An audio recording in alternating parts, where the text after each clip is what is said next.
Hey, good morning, good afternoon, or good evening, depending on where you are in the world. Welcome to our webinar on the landscape of impact measurement for impact investing.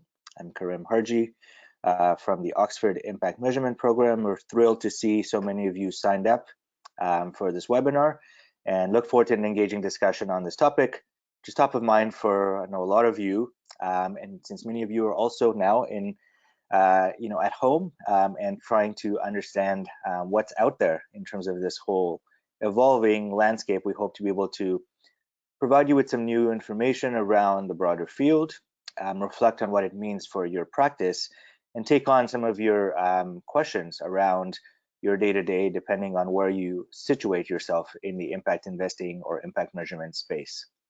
So we've got two great guest speakers who are going to be presenting on some of their work, and I'm going to introduce them, but just wanted to provide a little bit of context also around both the topic and also to acknowledge these challenging circumstances that we find ourselves in.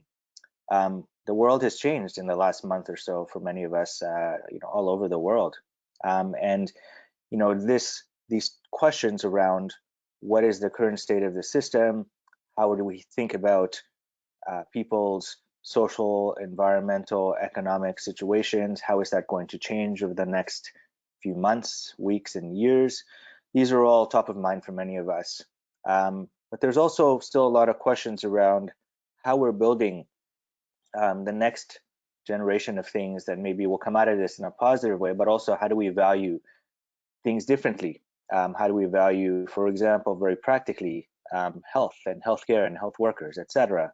So there's a lot of big questions around how we think about social and environmental value, what we value, and how do we think about implementing those practically in the ways that we work, in how capital is allocated, and in what we think really matters to people, communities, and the planet.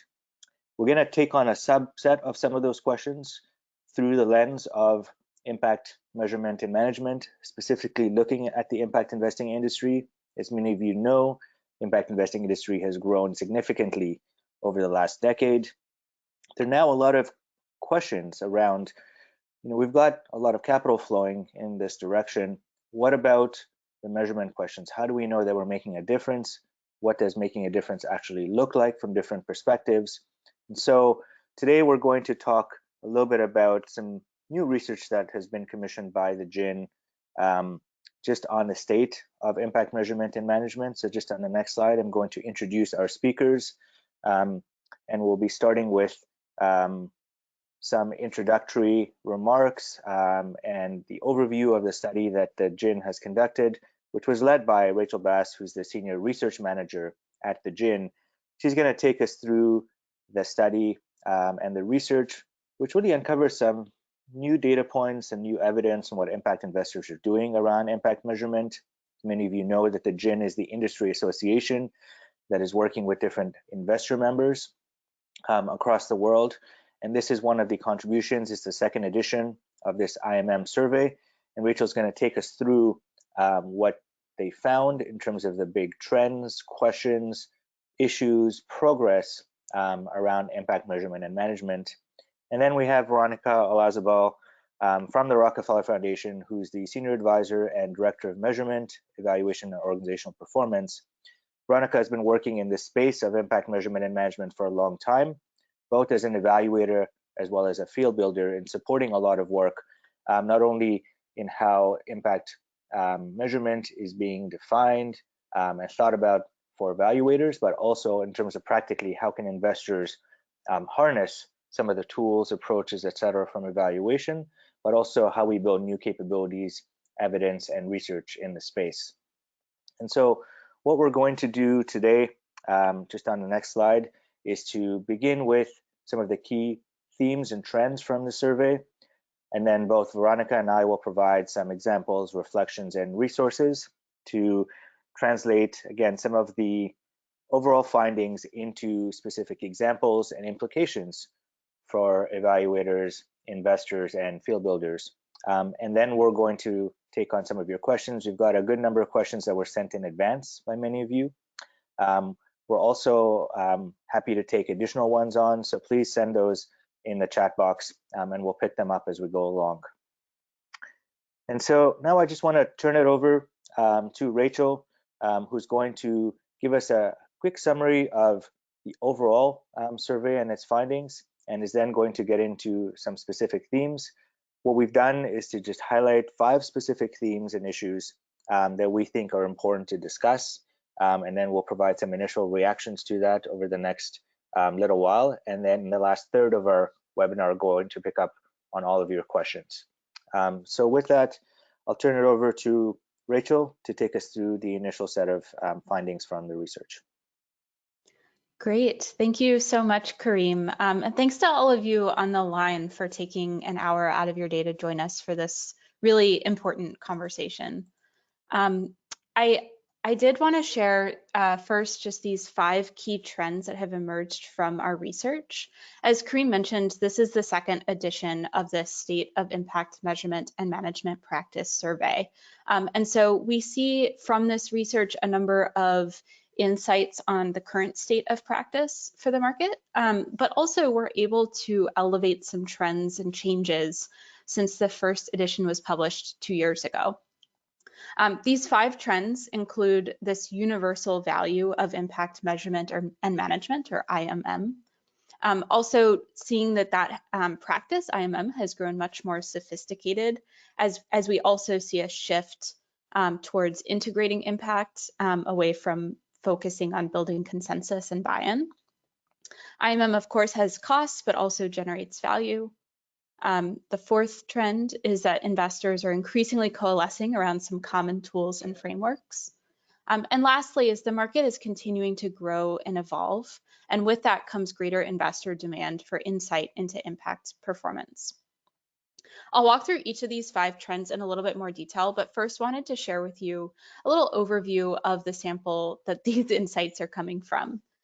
This is a large comprehensive survey, including responses from 278 impact investing organizations around the world. As you can see here, they represent a very diverse array of perspectives. Nearly 2/3 are fund managers. We see foundations, development finance institutions, family offices, a lot of different organizational structures represented in our sample. Additionally, they come from a variety of locations. A large sample of this is based in the US and Canada, as well as Europe, and others are based across emerging markets. One thing I'll also acknowledge is that these investors are allocating capital globally. About half of their capital is typically allocated to emerging and about half to developed markets, which reinforces that diversity of perspectives. They also target a broad range of financial returns. Roughly 2/3 primarily target risk-adjusted market rate returns, and the remaining 1/3 deliberately target below market returns. So I share this in the hopes that this adds a little bit of color about who these insights are coming from, and helps position some of the content within this broad global market. With that, I'll move to the first of our key findings and share just a little bit of background data on where this comes from. First, impact investors universally value impact measurement and management. Hopefully this isn't too surprising. Of course, impact investing is contingent on impact. That's what differentiates it from investing. But we see that there's a broad range of reasons that impact investors choose to measure and manage their impact. Of course, these include reasons related to impact itself, being able to understand progress towards one's goals, as well as being able to improve impact performance. This 3rd bar here, improving impact performance, is one that we see being particularly critical in the world today. As we think about today's global pandemic and what that means for investors, there's a real opportunity to use impact data to identify where the need is, who is facing critical needs, and then to shape products and services accordingly and implement solutions that can help drive capital to address that need. So this is just one of the many motivations for impact investors to collect and utilize their impact data, and one that we see just being especially pressing in today's context. We also see a number of reasons related to business value, being able to capture business insights and generate additional value from impact data, communicating impacts for both marketing and fundraising purposes, and addressing pretty widespread client demand for these insights. And lastly, there's some reasons for measuring and managing impact related to compliance, being able to report impact and to adhere to government regulations. And yet, from all of these, what you can see is that there is this broad shared understanding that impact data are important for impact investors to collect and to manage. That said, they do again, these investors do again represent a broad sample and a diverse array of perspectives.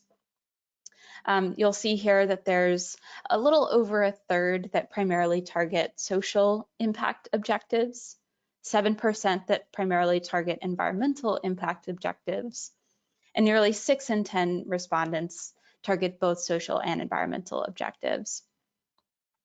Of those that target environmental impact, we see a focus on terrestrial ecoregions.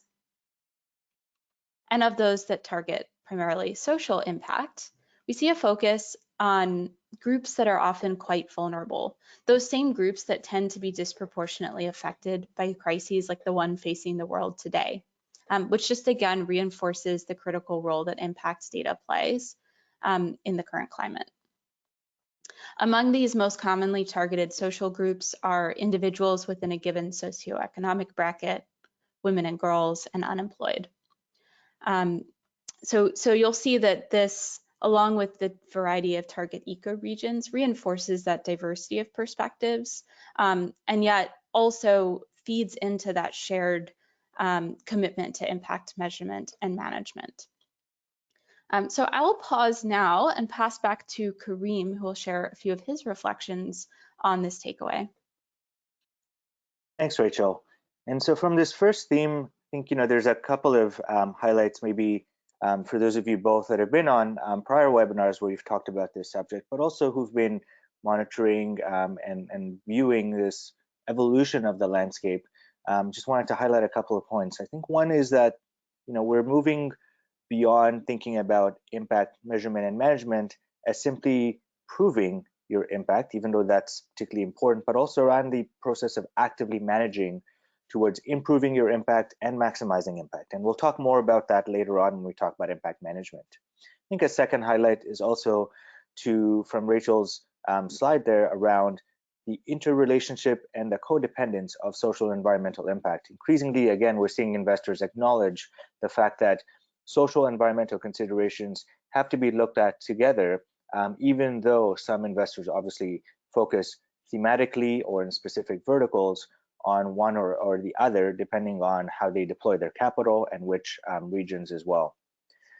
And then I would just say finally, to look at specifically on this slide, initially, when we built out this field of impact investing in particular, intentionality was a core feature of the work, and it was still quite loosely defined in some ways. And intentionality in many ways was driven by what investors thought and framed as their intention. I think over time, we've now seen an evolution that is being, I think, paralleled in the data that we're getting from this survey as well, to move from just intentionality to thinking about more deep integration of impact and impact measurement across the life cycle and across different parts of processes and portfolios, but also in service of trying to understand this concept of impact integrity. So really, it's not enough to just have an intention. It's also important to be able to demonstrate from your processes that you are thinking about impact considerations in how you work. And then increasingly, as we'll talk about later, is to understand the integrity of that information and of that evidence. And these are just a few also publications and snapshots where the initial work from the GA task force really tried to lay out a bit of an aspiration for where the field could go to. The GIN updated its own kind of definitions as well around what impact investing and impact investors do by adding new characteristics that very explicitly call out impact measurement and impact performance. And then a report from the GSG last year talked about how we ensure that as we broaden the space of impact investing, to ensure that we're deepening impact integrity. And so there's a lot more to say on each of these, but I'll hand it over to Rachel now to take us through our second theme. Thanks, Kareem. And you've set me up so well for the second takeaway, which is that we are within the data seeing this same shift to deeper integration of impact into investors' investment processes. This is a really interesting area where we've seen a lot of movement and development since the first edition. One place where investors often begin with this is by setting impact targets, clear objectives that they're seeking to achieve through their investments, which nearly 4 out of every 5 impact investors do today. This is a market increase from the roughly 60% or so that did this 2 years ago. So already we're seeing a sharp rise. Target setting is achieved by leveraging a range of resources to help shape the approach. And it's influenced by factors such as the scale of the problem that investors are seeking to address in a given market, the global development agenda set forward by the Sustainable Development Goals or Paris Climate Accord, for example, and also inputs from investors or LPs, as well as investees and third-party consultants. Once those targets are set, they can then be used to guide choices across the full investment process. So as you can see here, there's some consideration of impact data at each stage of the investment process, even later stages where this is historically less common.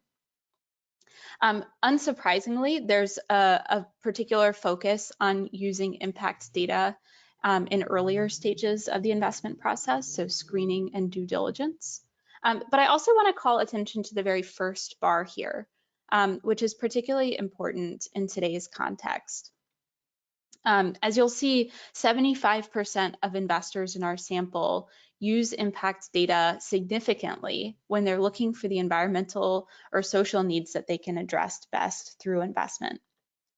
This is really critical when trying to address a pressing issue, identifying who is most affected by that issue, determining an appropriate solution, and then driving capital to where it's needed most. So in today's crisis, using impact data to make decisions is more important than ever before. With that, I'll pass back to Kareem, who will share a little bit more. Great, thanks, Rachel. So as Rachel mentioned, we're seeing again the shift over the last few years to try and look at deeper integration across investment processes, across the investment lifecycle. Certainly as investors, both GPs and LPs get more educated around what are the right things to measure, how do we translate intention into practice, how do we think about the different ways in which we're considering these impact issues across the life cycle, not only at the front end in terms of defining, for example, a thesis or a theory of change, but really thinking about integration. There are some new tools, processes, and features, and I'm just highlighting one that's a set of guides that came from Pacific Community Ventures last year that really walks through how you bring impact considerations into due diligence. So, for example, many funds in particular, but also asset owners, are thinking about processes by which they make the impact goals quite explicit at the front end. They think about how they bring those into practice when they review the different opportunities, either looking at alignment, how aligned are opportunities with their impact thesis or theory of change, how might they weight certain impact considerations over others, how do they then think about building capacity or supporting, for example, fund managers or investees post-investment, and what are really the kind of impacts that they want to emphasize or highlight across different parts of their portfolio. And so this guide in particular, I think, does a really good job at walking through each of those steps. They have a complementary guide around looking at also areas, emerging areas of best practice. And so we'll pick up on some of those themes later around, for example, the SDGs, how we think about the relationship between different stakeholders and their views on impact, etc. So this is just meant to provide for some of you that are looking for the, what do I do next, or how do I think about bringing these considerations in across the life cycle? There's at least a good set of starting points to be able to work through that. So I'll hand it over now to Rachel back to take us through theme 3. All right, theme number 3, moving right along. Impact measurement and management, of course, does have some costs associated with it, but we also see that it generates tangible value. Understanding costs is a really interesting area for this. And so in our survey, we've looked at this through the lens of both time and staffing implications, as well as from a budget perspective. In terms of time, on average, among impact investor organizations, about a third of staff are directly involved in impact measurement and management. And this includes staff across levels and across functions.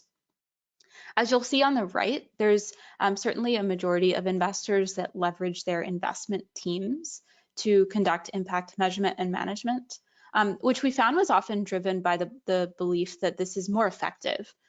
Those investment teams often do have a lot of ongoing engagement with their investees and tend to have a lot of really rich insight into what their impact measurement and management progress and objectives can and should look like, and also strategies to help improve that impact. Another thing here that's really interesting is this third bullet. Nearly 40% of impact investors' senior leadership are involved in impact measurement and management, which really does reinforce for us that there's a high level of buy-in for the value of IMM at many of these organizations. Flipping to the budget side, we found that at the median, impact investing organizations spent about 6% of their organizational budgets on impact measurement and management related costs.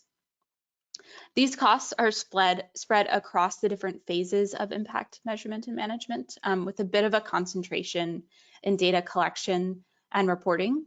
Although, as you can see here, it's a relatively even distribution across these phases. One additional bit of qualitative insight that I do want to share was really interesting for us in this research process, where we did speak with quite a number of these investor organizations about how they reflect impact measurement and management through their organizational budgets.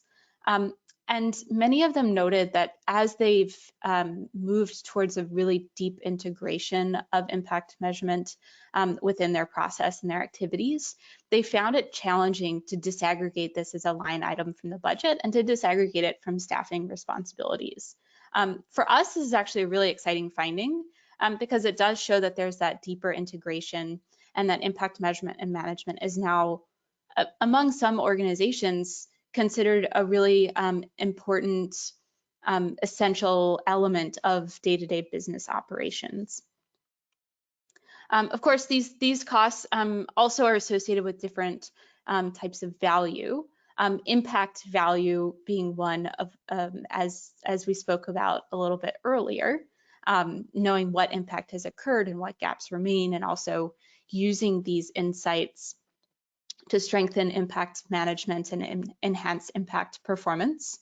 But additionally, impact data can have real business value. On the previous slide about motivations for impact measurement and management, you saw that about 90% of impact investors felt that there was some real business value to be gained from that data. And so shown here are a few examples of what that looks like at the investee level, identifying opportunities for non-financial support, designing and refining products and services, strengthening marketing and pricing strategies, and so on. These are just a few kind of high-level examples, but I did want to point to an additional study that the GIN produced a couple of years ago that remains equally relevant today, which shares additional color and detail on what these different types of value may look like and provides dozens of illustrative examples. This study is called the Business Value of Impact Measurement, and it's publicly available through the research page of our website. So if this topic is of interest, I would definitely encourage taking a look at that piece online. With that, I'll again pass over to Kareem to share a little bit of his reflections. Great, thanks, Rachel. And we'll link to the business value publication when we send our follow-up or in the video. There's a lot there. Those of you that are working directly with investees as well, to think about how some of this work can actually add value across the different ways in which investees could think about designing products or services, how they raise capital, how they engage with different customer groups, etc. So there's a lot of, I think, pathways around making this valuable in a multitude of ways. And so I wanted to just provide very quickly, just to tie in a couple of themes from these slides and the ones before, to bring a practical example of a fund that I and some colleagues have been working with, the Working Capital Fund, which was incubated by Humanity United, which is trying to use impact investing as a tool to create more ethical and responsible supply chains through supporting technologies that prevent exploitation of workers within those supply chains. As many of us know, and we've talked about on previous webinars, there's some really interesting demands now from customers, from regulators, just even from civil society around how we value different notions of what it means to pay workers well, to treat workers well, what does environmental stewardship look like, and what we expect corporations to do in how they produce the goods and services that we all buy or consume. And so this fund has been trying to then, understand how to bring these impact considerations directly into their due diligence process. For each of the slides here where we've highlighted some examples, at the bottom you'll see there's a link to the full blog post. Here I just wanted to highlight a couple of points. One is that there are ways to think about how you bring in IMM capacity to a fund, to your teams, even if you're an asset owner, that could be either internal, external, or a combination. And here we've been working with the fund team in a developmental evaluation format, supporting both the fund as it deepens its integration of impact considerations across the life cycle, but also working to build investee capacity. And I think what's important here is that even within a fairly complex domain like the one we have here, we've highlighted, for example, 2 of the verticals that the fund works in around worker engagement and product traceability. These are trying to promote how workers can get treated better, how can they provide feedback on those things, and how do you provide technologies that allow workers to engage while protecting their privacy and job security. And product traceability, how do you actually unpack the different steps in the value chain of how products get converted from raw materials to and make their way to consumers, and how do we ensure that there aren't any risks to workers? These are some fairly complex issues. However, even within impact due diligence, you can try and bring out the different stakeholder perspectives around solutions, around impact on workers, around how corporate behaviors might be changing, and how to bring out improvements or strengthening investee capabilities around impact measurement and management. So just wanted to highlight this and point to the blog, because we spend, this sometimes does take time. It does cost money. There's also the flip side, which is around asking the question of how do you bring new value to different kinds of actors and organizations, and also society as a whole. And I think some of the findings that Rachel highlighted are pointing to trends that are moving in the right direction. Certainly, we don't have full integration. Certainly, there's always still questions around cost. But I think it's a marked shift from a couple of years ago, where impact measurement and management was primarily talked about maybe as a cost issue, when right now we are thinking about a better balance between cost and value. And that, I'll hand it over to Rachel to take us through the next theme. All right. So our 4th of our 5 themes is that impact investors are increasingly coalescing around common impact measurement and management tools and frameworks. This is an area where the market has seen a tremendous amount of development over the past decade. A number of different tools have emerged, and increasingly there's some cohesion around a more common set of resources. So shown here on this slide is some data that looks at a segment of respondents that participated in the most recent edition of our survey, as well as in the first edition 2 years ago. So their responses are directly comparable. And what we've seen is a really marked shift in the uptake of the Sustainable Development Goals. Perhaps unsurprisingly, they were first ratified in 2015, so there's been a bit more time behind them. but the share of respondents that use them as an overarching framework has nearly doubled to 80%. We also see widespread use of the IRIS catalog of metrics, which is a catalog managed by the GIN of over 500 social, environmental, and financial performance metrics. But additionally, one thing I do want to spotlight is that in May of last year, we launched IRIS Plus, which reimagines this catalog into a system that's publicly available online and is designed to enable investors to measure, manage, and optimize impact. So the system builds on a robust evidence base of primarily academic research to demonstrate how various indicators of impact are linked to real long-term outcomes and impacts. The system is also integrated with other frameworks, including the Sustainable Development Goals and the Impact Management Project. And I mention this because it's one example where we see these different tools and frameworks coming together in an increasingly coherent way. When selecting specific metrics, we find that impact investors use a range of resources to inform their choices. These include the existing evidence base, such as the evidence that underpins IRIS Plus or the evidence that feeds into a given logic model or theory of change. These choices are also based on some of these common tools and frameworks, as well as impact targets and inputs from investees and investors. The selection of metrics is also shaped by a number of different considerations about the data themselves, with a specific focus on finding metrics and indicators that are reliable, useful, and standardized. With that, once again, I will pass to Kareem to share some illustrative examples. Thanks, Rachel. And just wanted to highlight very quickly that one of the big questions that we see in impact measurement and management, there's this positive trend around coalescing around specific tools and frameworks and principles. As Rachel pointed out, the Impact Management Project has done a lot of work, I think, to advance the broader field around that. This is one example of a guide that came out last year, and we actually have a whole webinar that we did with many of the folks behind this. You can begin to see organizations like 60 Decibels, Keystone, the Mid-Year Network, Social Value International, coming together and trying to bring into different perspectives, which include investees, investors, civil society, users, etc.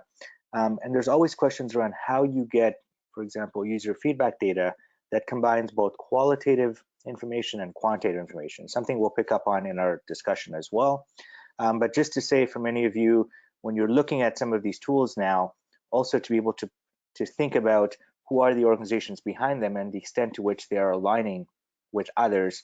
And certainly many of the newer tools and approaches that we're seeing have done the work for us. And this is an example of one of the guides that the Impact Management Project has put out in conjunction with other groups so that it's aligned with the SDGs, or at least that framework. It's aligned with other organizations and their view of how you manage for impact, not just report on it. And I think that's a really positive sign, because one of the big challenges still remains around fragmentation and confusion in this space. Where do I start? How do all these things fit together?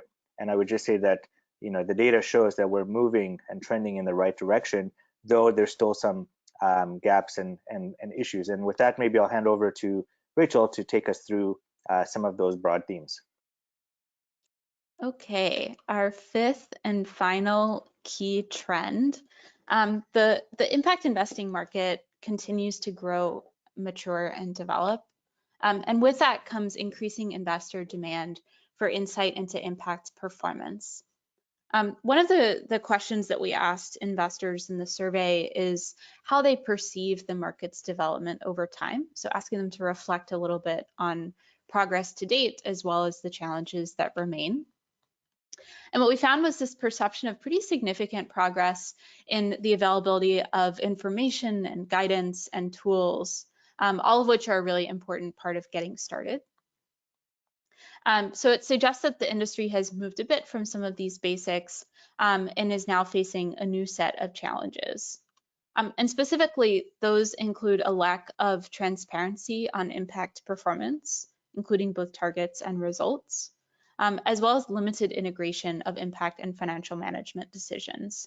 And at the GIN, we believe that these two items are closely linked. You have to have comparable data to be able to fully integrate and make that part of decision making.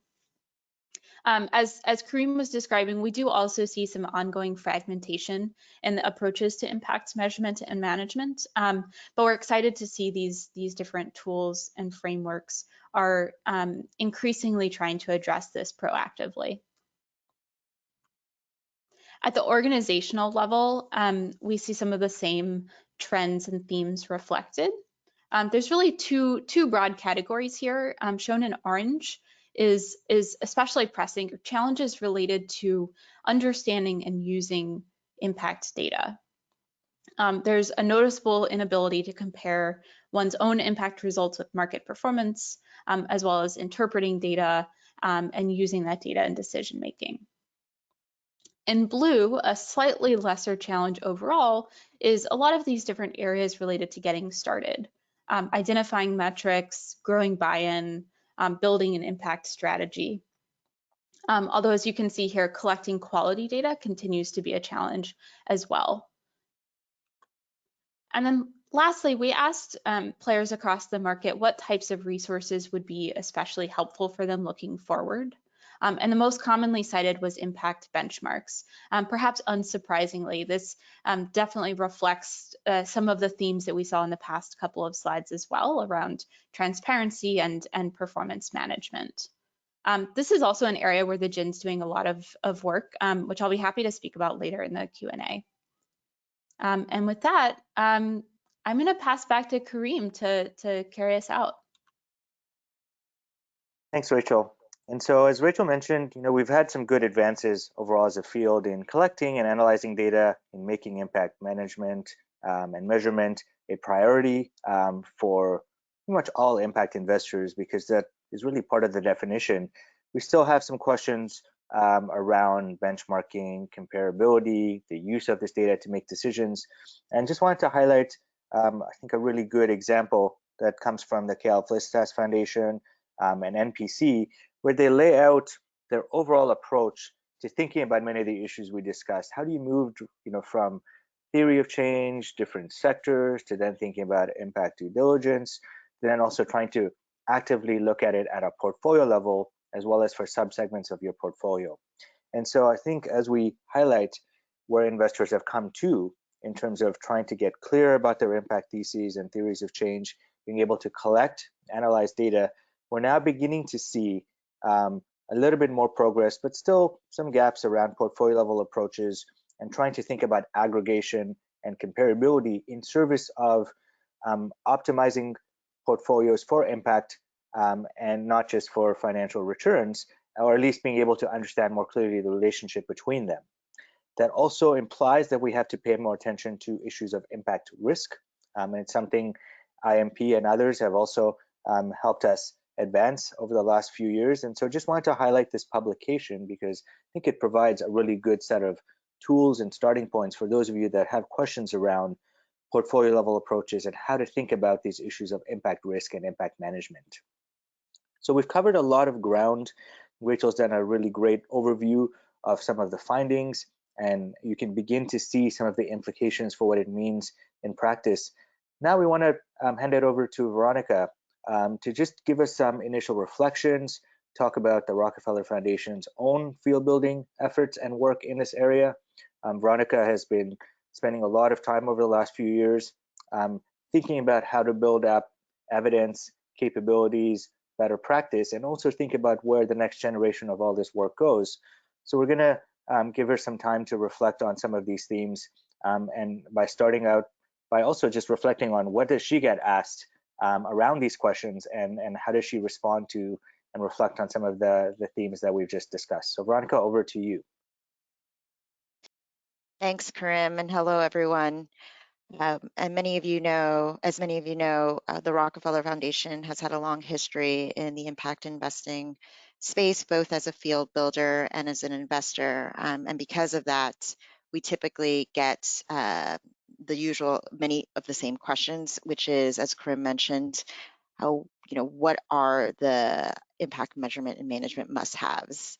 And so I thought that I'd take a moment to round up a lot of what Rachel said with those three things for those of you who are thinking about where to start. And these three trends very much reinforce much of the insights and data that have emerged from the GIN study.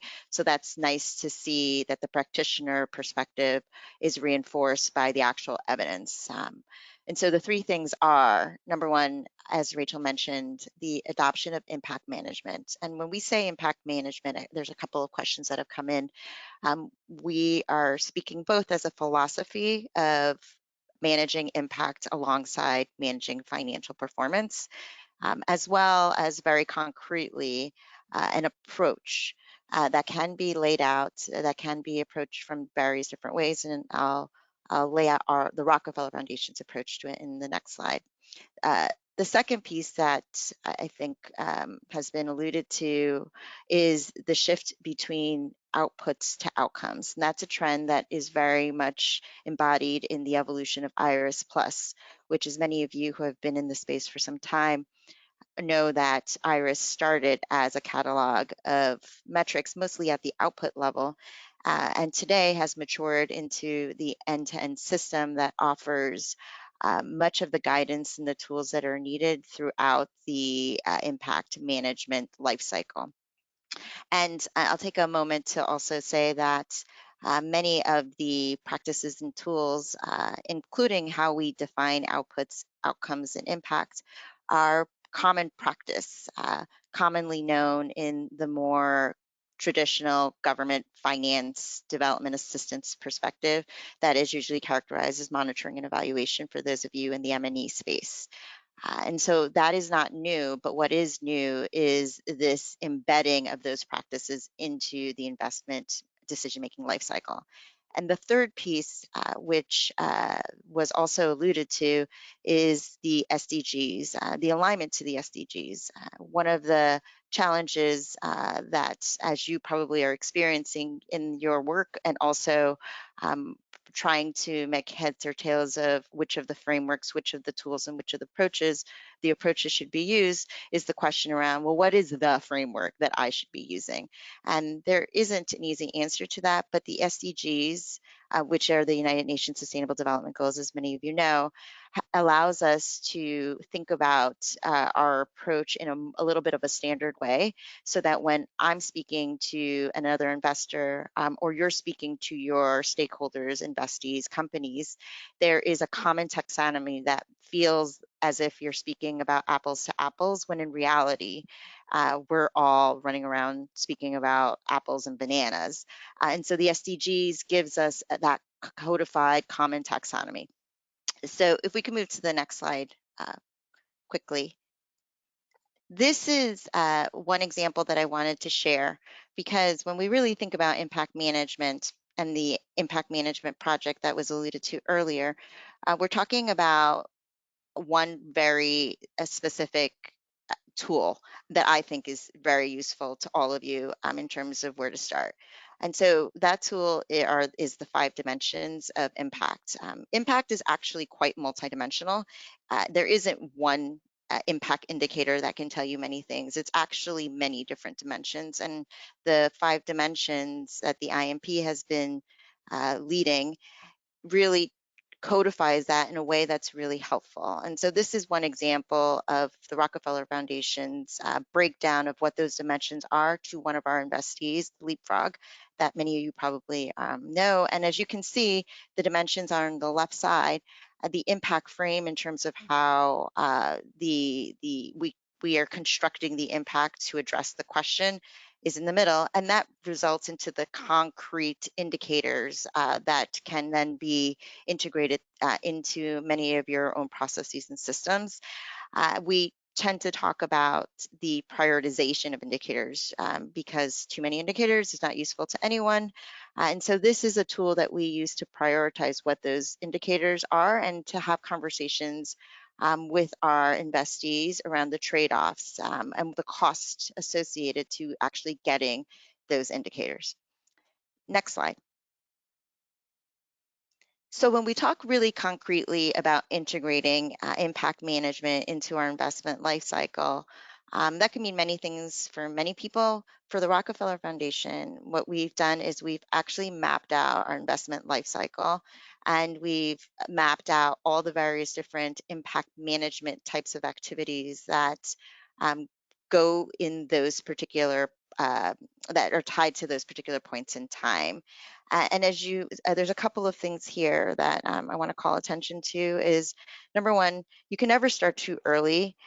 We talked about the due diligence work earlier with Karim, and when we think about it, we're really talking about pre due diligence. If you're really thinking about how are you aligning your impact to your financial performance and what that relationship looks like, you have to start really early on and co-design those strategies together.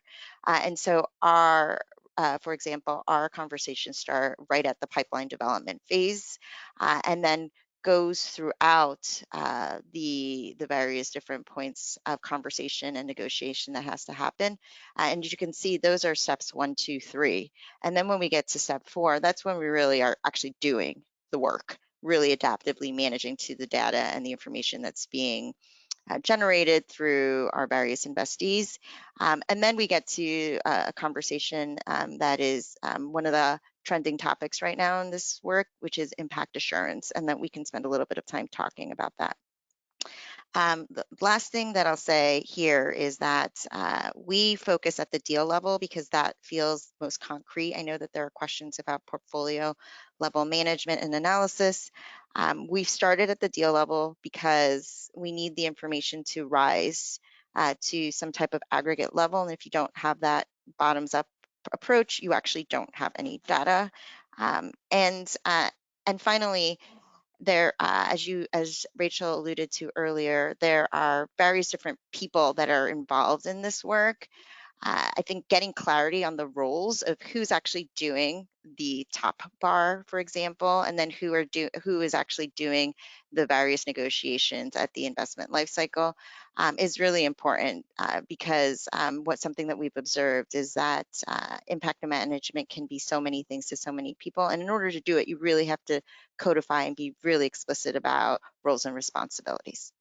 So I'm going to stop there and hand it back over to Karim, who will carry us forward.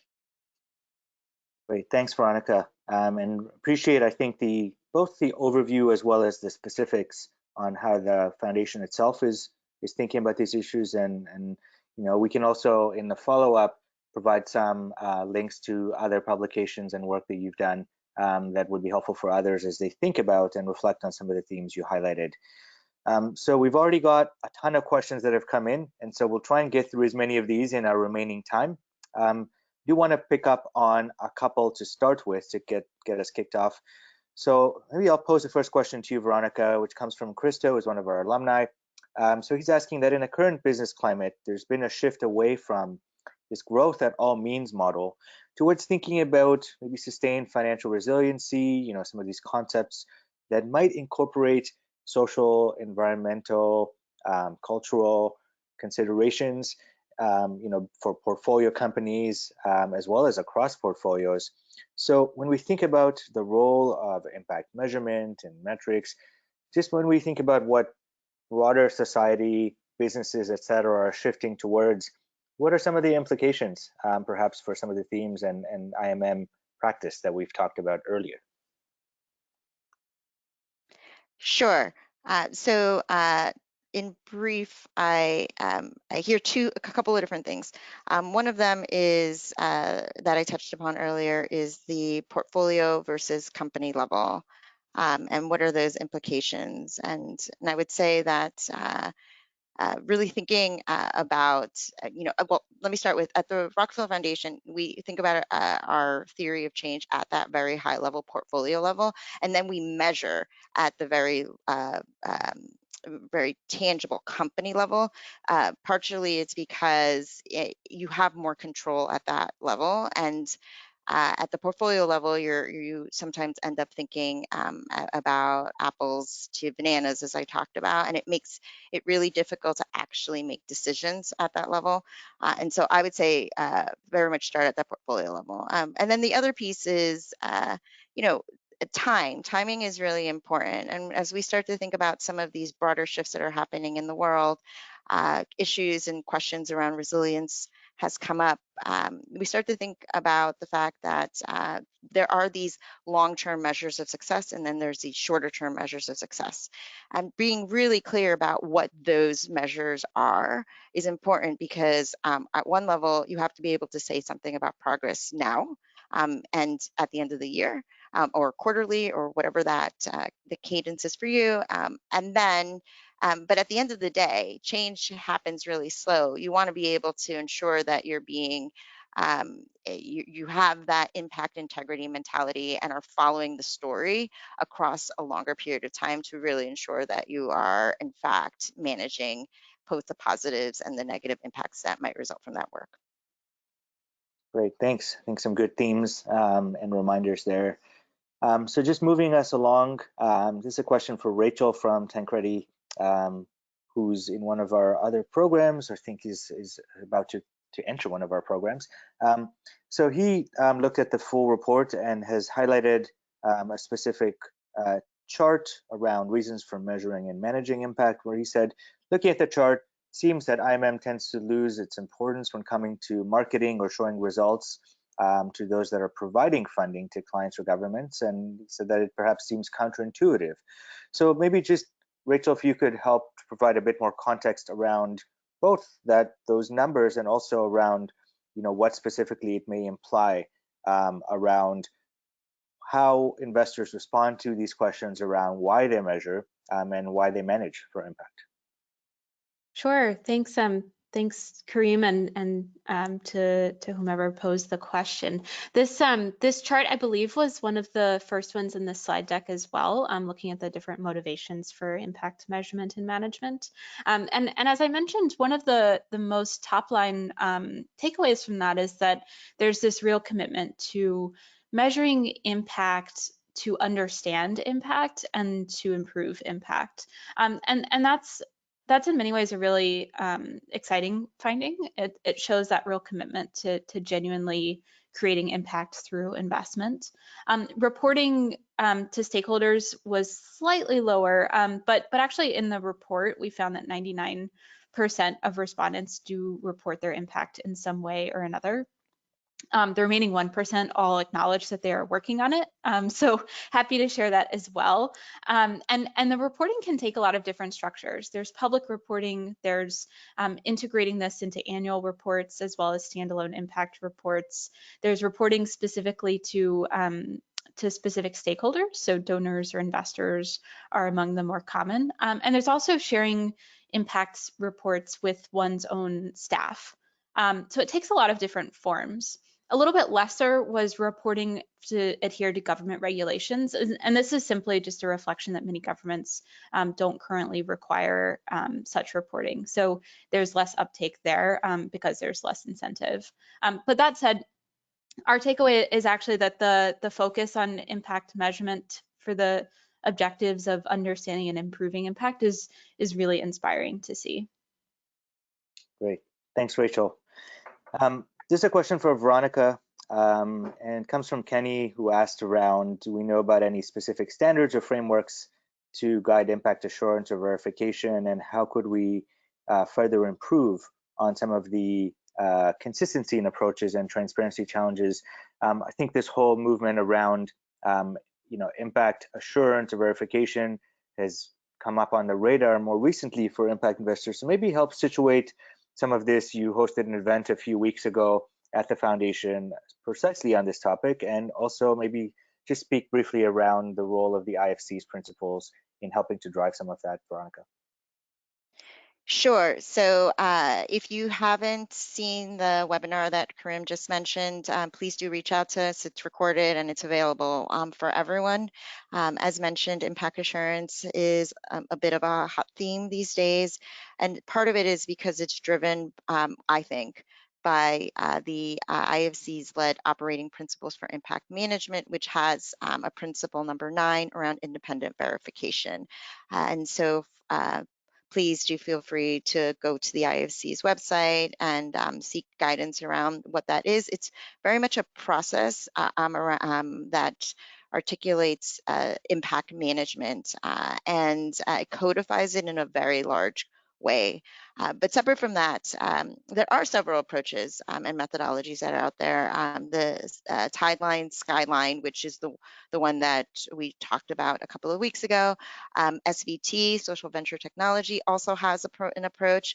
PCV, Pacific Community Ventures, has an approach. And so more and more, we're going to see more of these emergence, these approaches and methodologies emerging.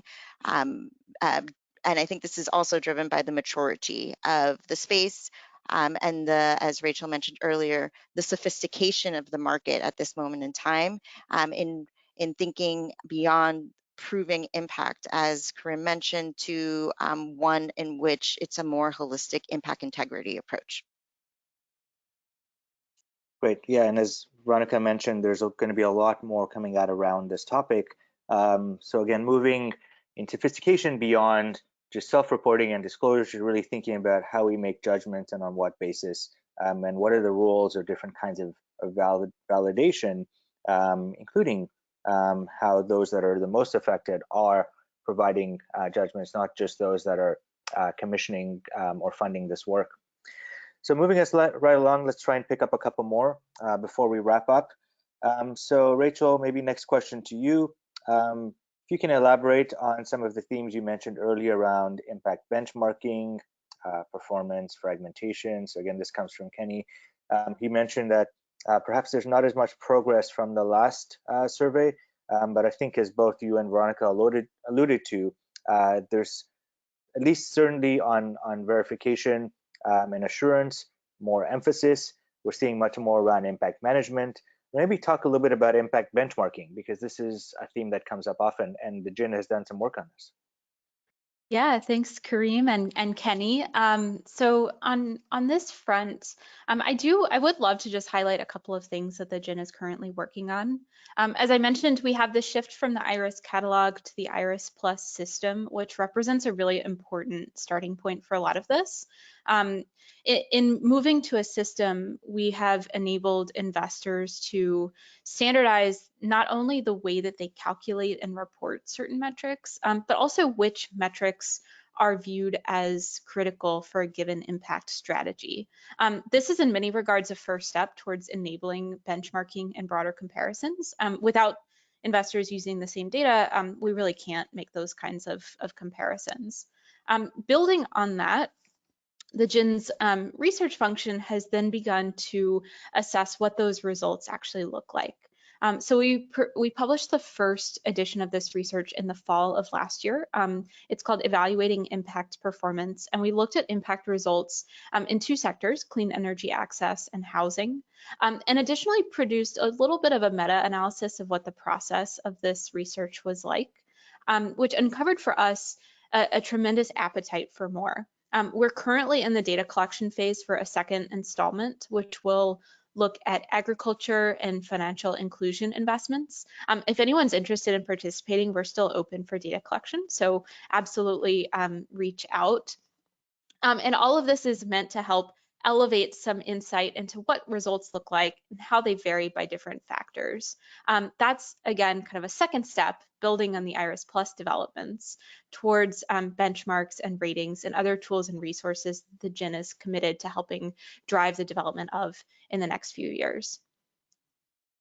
Thanks, Rachel. And so just before we wrap up, we'll do one more question, and Veronica, I'll ask you to take this one on.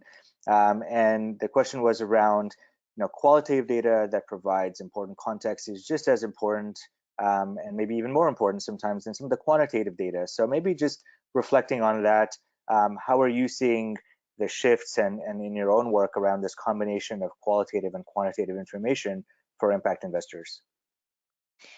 Thanks, Karim. So really quickly, I think that's a great question. We do see a tendency in the market for the numbers, as Rachel also alluded to earlier. And but we want to, and I personally want to really flag that the numbers can only tell one story. It tells the what. Really, if you're interested in knowing the why and the how, you have to do something different and more. In the evaluation world, we say evaluative, meaning asking and interrogating those questions in different ways. And so, as we mentioned at the Rockefeller Foundation, we have a little bit of a hybrid system, a mixing of methods to generate both the quantitative and the qualitative. We are definitely collecting the quantitative numbers at our regular reporting.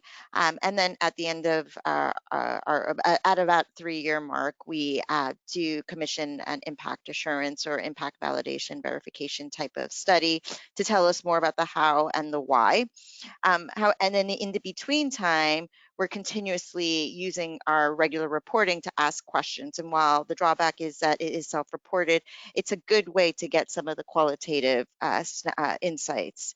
I'm going to stop there because we're out of time, but this is a question that I think is a very live question and a continuous intention with each other as you are actually practicing impact measurement and management. Great, thank you, Veronica. And as you said, there's a lot more to talk about in all of those themes.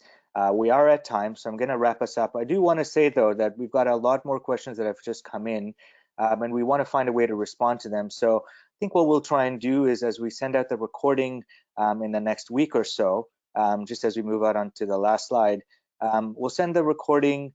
We also will try and get you some specific responses to some of the questions we weren't able to cover today.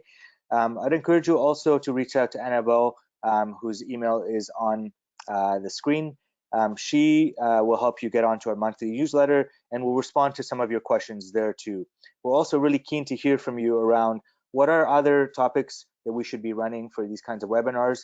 Now that many of us are working from home, we're keen to actually find ways to be able to distribute this content to you much more efficiently, and we know there's a demand for this. So please send us the kind of questions you'd like for our future webinars. We also will respond to your questions, so sign up for both the monthly newsletter and take a look at the recordings we've had from prior webinars, which we'll also link. I also just want to thank both Rachel and Veronica for sharing their excellent insights and research, commend them for their leadership in field building. There's a lot of good stuff that has happened in the last few years around impact measurement and management. There's a lot more to do, but certainly I think this last hour has been a helpful reminder that we're making progress in all the right ways, and we look forward to engaging with all of you as we kind of continue to build on this topic together over the next few years. So thank you very much. Thanks again to Rachel and Veronica, and we look to see all of you on our next webinar as well. Thank you.